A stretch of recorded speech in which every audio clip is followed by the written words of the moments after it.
प्रिय नाती नातुणी माने और आईमा कहानी शुणुवा समस्त श्रोता बंधु मानू सुप्रभात गुड मॉर्निंग नमस्कार। आज दिनटी समस्त शुभ दिन हो ईश्वर समस्त को आशीर्वाद करंतु। किंतु गोटे विषय कहवाक चाहे मु भावुची अनेक जानी नथिबे गत काली नवेम्बर 19 तारीखटा कि दिन थिला। तेणु कहवाक चाहे जे सेटा थिला आमानकर देखंतु आमानकर प्रथम महिला प्रधानमंत्री इंदिरा गांधी जन्मदिन।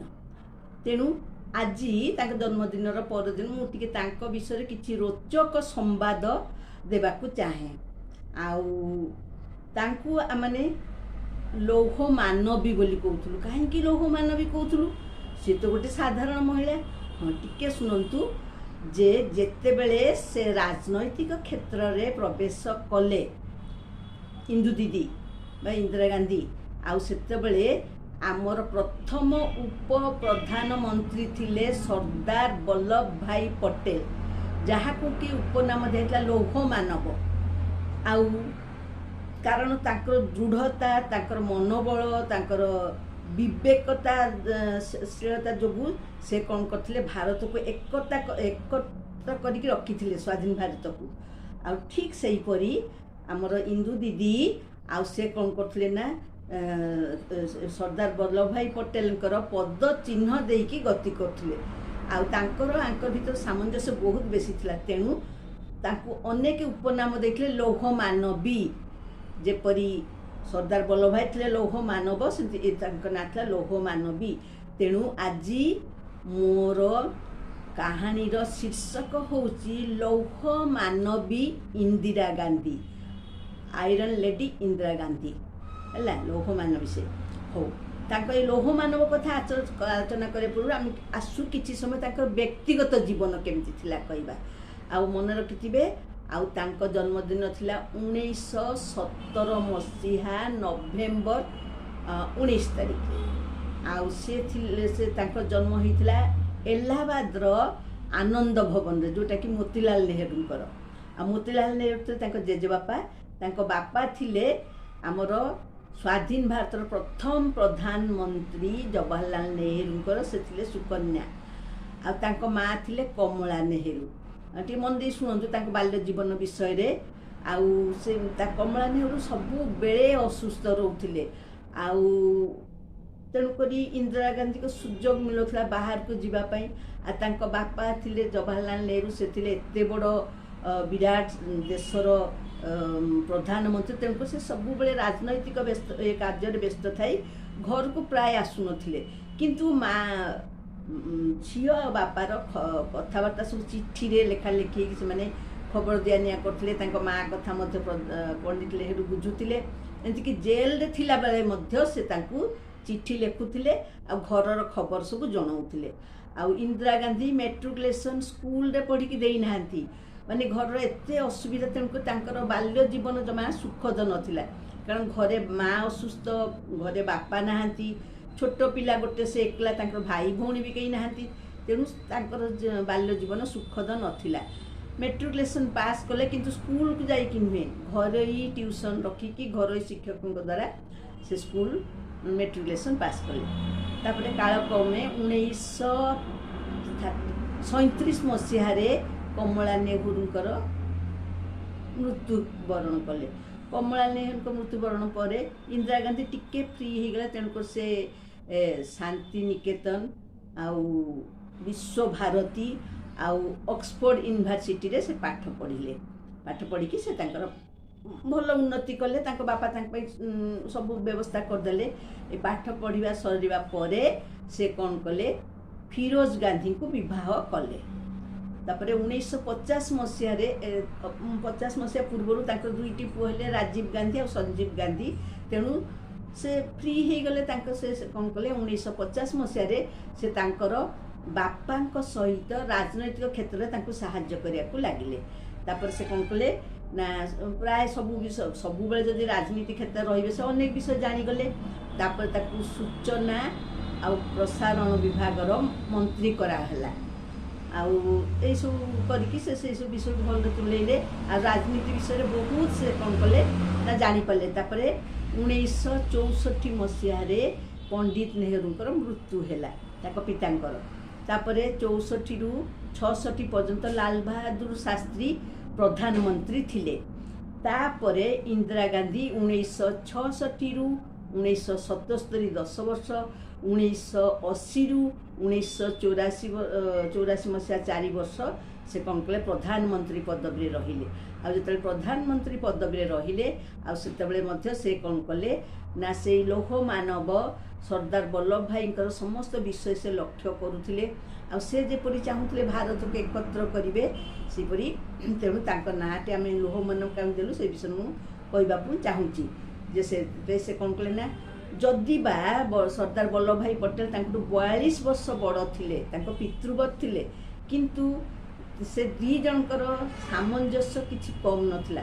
जेमिति सरदार वल्लभ भाई पटेल देश प्रति आउ स्वाधीन भारतर एकता प्रति इच्छा और आकांक्षा और दृढ़ मनोबल थिला इंदिरा गांधी तेणु दी जनकर सामंजस्य किछि कम नथिला। सबु बेले तांकरी पदचिन्ह देकी जाउथिले कारण से भाबुथिले जे सरदार वल्लभ भाई पटेल होउछन्ति दृढ़ आ से दृढ़ता जो से भारत को आज बांधि रखछन। तेणु से मध्य मने मने आउ बाछि नेले जे से मध्य सेहीपरि दृढ़ हेबे। तेणु आमे तांको नाम देलु लौह उपनाम दियागला लौह मानवी। यदि सरदार वल्लभ भाई पटेल लौह मानव तेबे इंदिरा गांधी होउछन लौह मानवी। तेणु आसंतु देखिबा आ कोन से कले कि तांको से एते लौह मानवी पद दिला। हाँ से अनेक किछि करचंती से कही जैसे 1966 रु 1977 पर्यंत प्रधानमंत्री हेले से समय कार्य शुणु से 1971 मसीह आउ भारत पाकिस्तान निर्णायकमूलक युद्ध करने से समर्थ होते। आ युद्ध रे आ पाकिस्तान अति भयंकर भाव में हारी जाइथिला। आ से केबे चेष्टा कलानी जे तार सीमा लंघन करी से भारत मध्य प्रवेश करिवो। ताकू बहुत लज्जित होइथिला आ दुर्बल मध्य हो जाइथिला।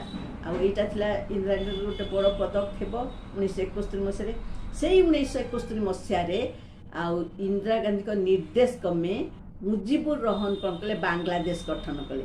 बांग्लादेश गठन कर पाकिस्तान किछि अंश चलीगला बांग्लादेश को आ से अधा प्राण हो गला।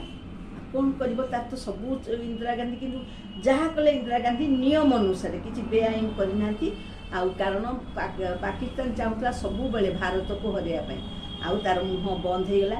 से केबे भी चाहिला नहीं जे शांति श्रृंखला भंग करू कारण इंदिरा गांधी उचित जवाब देवे।